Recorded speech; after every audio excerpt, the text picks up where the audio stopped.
Baca Mutiara Bangsa bukan hanya sekedar tempat untuk membaca loh pemirsa, tapi penuh dengan ruang kreativitas dan juga pengenalan budaya.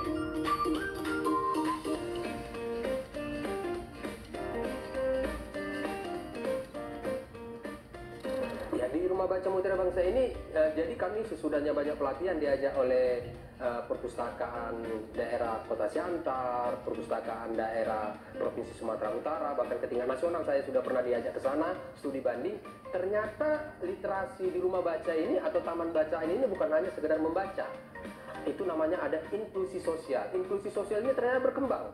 Berkembangnya membuat seni kreatif atau membuat kegiatan di rumah baca. Nah, itulah termasuk kreatif-kreatif yang ada di rumah baca kita ini. Kita juga belajar margorda di sini, kita belajar seni budaya di sini, kita belajar membuat merangkai bunga di sini. Nah, kita membuat tali-tali di sini, kita membuat manik-manik di sini. Jadi banyak kegiatan anak-anak di sini.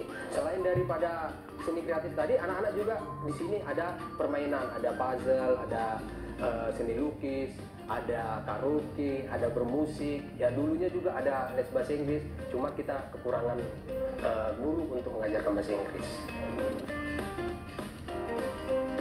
Yang membuat rumah baca ini semakin menarik adalah keberadaan museum mini di dalamnya. Beragam koleksi seperti mata uang kuno, perangko, hingga kamera antik menjadi sarana pembelajaran sejarah yang menyenangkan bagi anak-anak. Tidak hanya itu, Rumah Baca Mutiara Bangsa juga ramah bagi penyandang disabilitas. Tersedia buku braille khusus bagi teman-teman tunanetra, agar semua anak bisa menikmati literasi tanpa batasan.